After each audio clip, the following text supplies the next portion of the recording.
Wakil Presiden Gibran Rakabuming Raka memanen kopi bareng petani di Bondowoso, Jawa Timur. Sambil ngobrol santai, Wapres Gibran mengingatkan kopi lokal jangan kalah standar dengan kopi di dunia.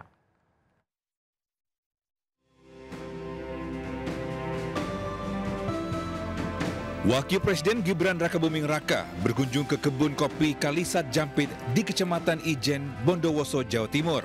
Ditemani Wakil Menteri BUMN Aminuddin Ma'ruf dan Gubernur Jawa Timur Khofifah Indar Parawansa, Gibran turut melakukan petik kopi. Gibran juga berdialog dengan sejumlah petani kopi dan dengarkan curhatan mereka. Harganya yang non subsidi dan harganya itu yang set A plus yang cocok untuk kopi kami itu harganya di. Gibran menekankan pentingnya menjaga kualitas dan kuantitas produksi kopi Indonesia agar dapat bersaing di pasar global. Kopi kita ini kalau saya baca itu kita itu produsen nomor 3 terbesar ya, nomor 4 dan Banyuwangi Jatim ini nomor 5 ya kalau nggak salah. Benar nomor 5 ya Pak ya. Jadi luar biasa sekali. Jadi dari segi kualitas kita harus mengikuti standar internasional. Dalam kunjungan itu, Wapres Gibran juga turut menyerahkan bantuan sosial berupa paket sembako dan kambing ternak. Penyerahan disampaikan secara simbolis pada perwakilan petani.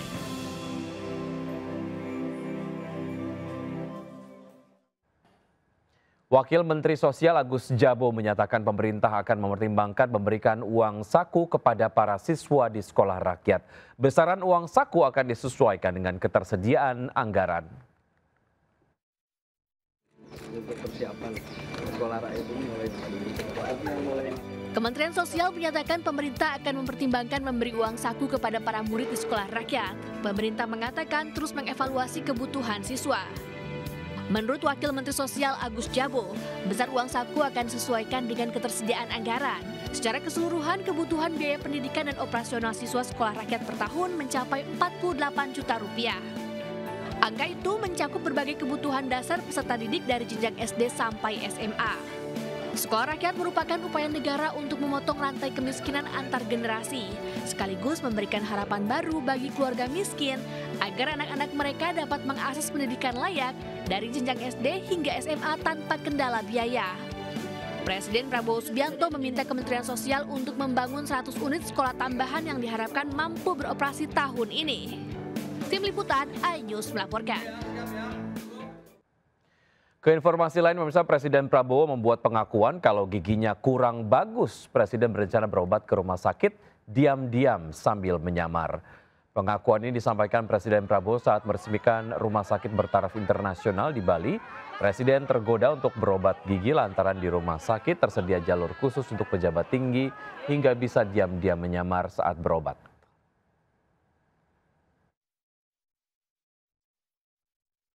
Diam-diam saya mau juga ke situ,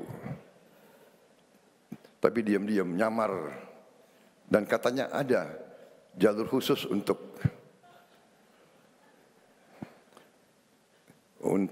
gubernur ke atas katanya. Memang gigi saya agak kurang bagus ini. Partai Gerindra memberi sinyal bahwa Presiden Prabowo Subianto akan bertemu Megawati kembali. Gerindra menyebut ada banyak momentum yang bisa mempertemukan keduanya.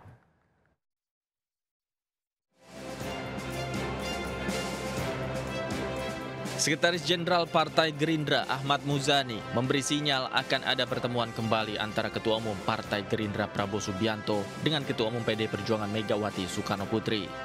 Kendati demikian, Muzani mengaku belum mengetahui pasti waktu pertemuan keduanya. Dirinya optimis pertemuan kedua tokoh negara itu bisa terrealisasi. Insya Allah akan segera ketemu. Karena ketemu itu kan ada banyak momentum yang bisa mempertemukan, tidak harus keduanya bertemu dalam tempat yang disetujui. Sebelumnya Presiden Prabowo bertemu dan berbincang hangat dengan Presiden kelima Republik Indonesia Megawati Soekarno Putri. Momen tersebut terjadi sebelum upacara peringatan Hari Lahir Pancasila di Gedung Pancasila Jakarta 2 Juni yang lalu. Dari Jakarta, Ahmad Al-Fikri, iNews melaporkan. 48 warga negara Indonesia yang dievakuasi dari Iran tahap 2 tiba di Indonesia. WNI yang tiba kali ini berasal dari Jakarta, Banten, Sulawesi Barat hingga Kalimantan Timur.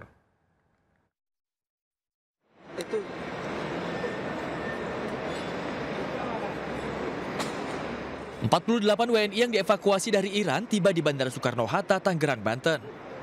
Puluhan WNI ini sebelumnya dievakuasi ke Baku, Azerbaijan menyusul eskalasi konflik yang semakin meningkat di Timur Tengah.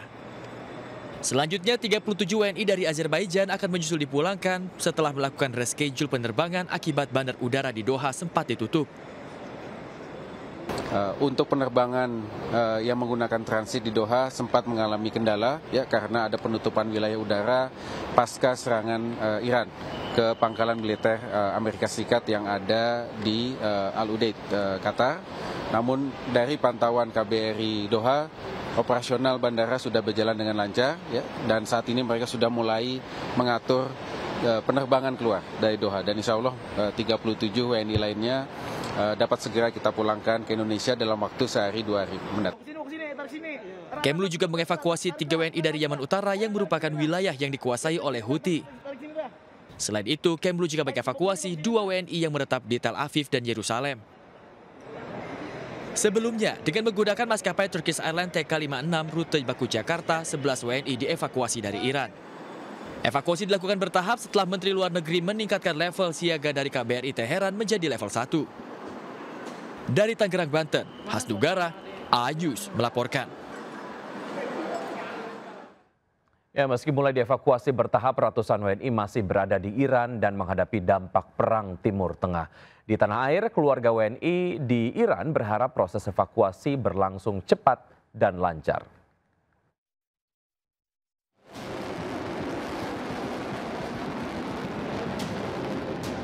Konflik Iran-Israel memicu kekhawatiran warga Indonesia yang keluarganya bekerja di kawasan tersebut. Salah satunya bagi Mariamah, warga Desa Bojong, Kecamatan Bojong, Kabupaten Bogor.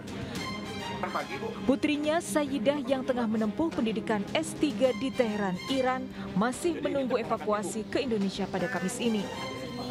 Sangat khawatir sekali, bahkan mengkhawatirkan. Tapi kalau Sayyidah bilangnya mama tenang, itu saja yang diucapkan. 5 tahun. 5 tahun. Di sana udah 5 tahun? Iya, sudah. Di sana ngapain, Bu? Di sana itu mahasiswa ambil S2, S3. S2-nya sudah selesai, ini sekarang S3-nya lagi nyusun. Kekhawatiran juga dirasakan Mardiono, warga Jember, Jawa Timur yang memiliki keluarga bekerja di Arab Saudi dan Yordania. Mardiono berpesan agar keluarganya selalu waspada dan menghubungi KBRI setempat. Teman-teman di sana untuk berhati-hati, selalu koordinasi dengan KBRI atau KJRI di negara tersebut. Total ada 386 WNI berada di Iran dan dievakuasi pulang ke tanah air secara bertahap. Tim Liputan iNews melaporkan.